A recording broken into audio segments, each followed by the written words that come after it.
what having power is and isn't. Power is not always seen as a positive word in our culture. After all, doesn't the mafia have power over helpless proprietors of business? Don't adults have power over children? Don't the leaders of our country have power over all of us? What is power anyway? Power, as I'm referring to it, has to do with personal power, the power within. It means having control over our own impulses and darker behavior. Sovereign power, to paraphrase Alfred Lord Tennyson, is having self-reverence, self-knowledge, and self-control. It is being in touch with our own creative spirit and our own authentic identity.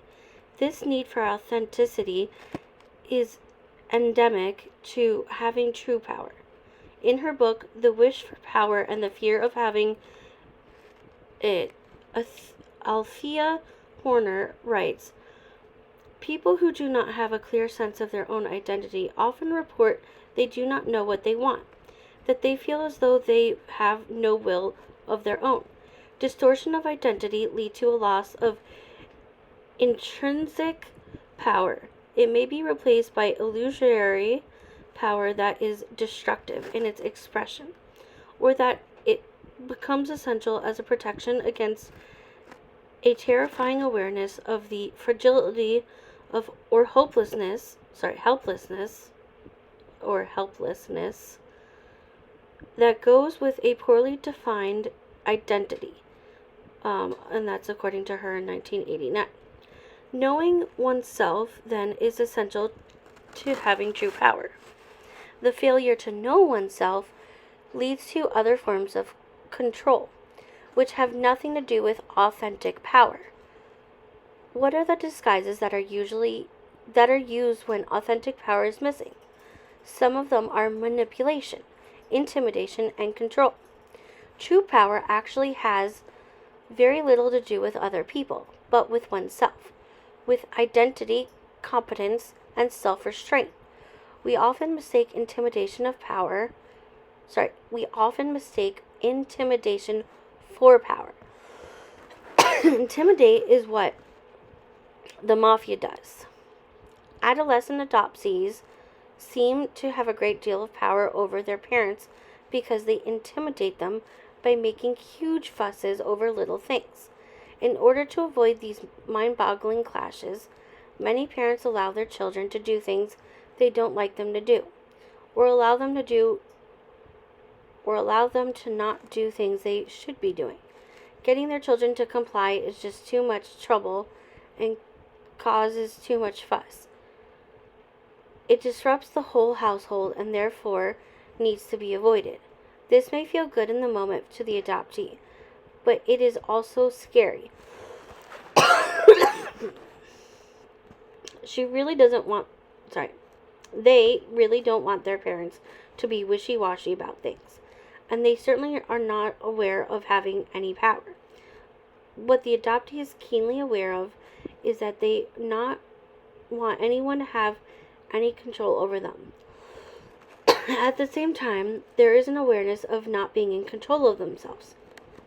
It is very confusing and a source of fear, and the control is projected onto the parents. Almost all of these adoptees will tell you that they have very controlling parents.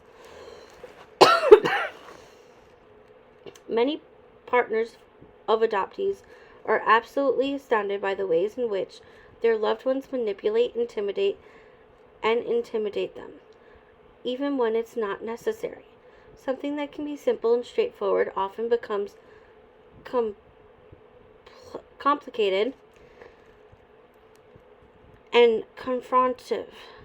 What happened? What was the landmine they stepped on to cause such a huge confrontation out of what seemed like an innocuous question or suggestion?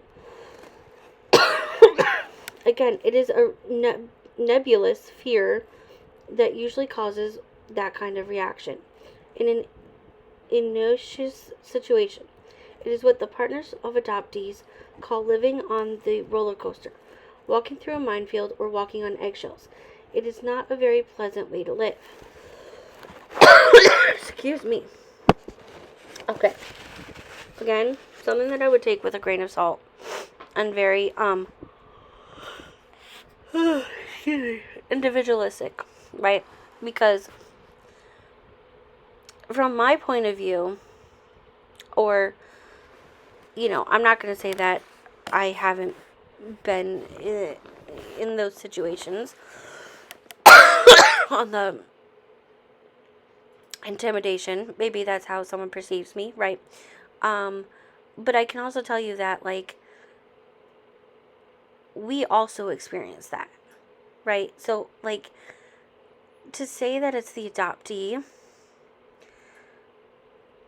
when, especially when it comes to, like, our adoptive parents, it does feel like we're walking on eggshells. Like, you can't, I would say majority of adoptees, of course not all, but cannot speak with their adoptive parents about how they feel about adoption, right? Majority of adoptees don't get to be authentic, right?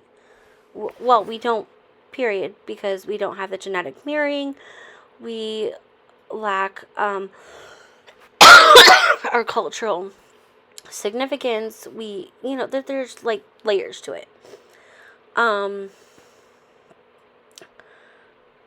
We don't have control, right?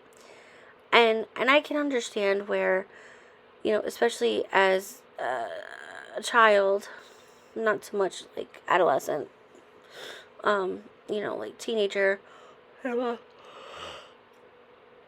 excuse me, where, where was I going? Oh yeah, children try to get their way, period. That's it is what it is. Now I have seen posts of adoptive parents diagnosing or getting their kid diagnosed with RAD, which is reactive attachment disorder. And I'm going to tell you guys, like, I'm not very well versed in this. I know that there are other adoptees who do speak on it, but RAD is really not a thing. Adoptees have CPSD, right? Complex post-traumatic stress disorder. And so one of the things, right, is having that attachment, like having an attachment to a parent, period, but like not being heard, not being seen, not being understood. And so it is like walking on eggshells. And I can understand from their point of view, the parent, right, that everything might be good and then all of a sudden things blow up.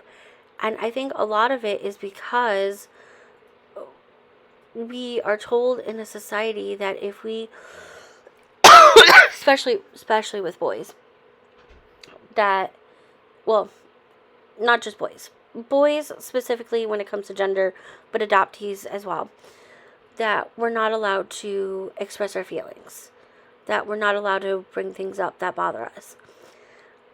Or I got a lot as a kid, and I don't get it nearly as much, but every once in a while, you're too sensitive, or all these things, and it's not validating. When you're validated, when you're in this journey, when you're understood, there's less of that trauma response, right? So yes, we want control, but at the same time, it's more of validation, right? So when Nancy Newton-Verrier says, like, it's like walking on eggshells around the adoptee, well, that's how the adoptee feels, right? That's how the adoptee feels when it comes to wanting answers, needing answers, specifically, needing the genetic mirroring. These are things that are often overlooked just because we're adoptees. and our feelings are often invalidated, right? So they always have to find something wrong with us. But the truth is, there isn't anything wrong with us, in the sense that these are things that majority of the world has, that's a privilege that adoptees don't have. So, anyway, I'll see you guys tomorrow.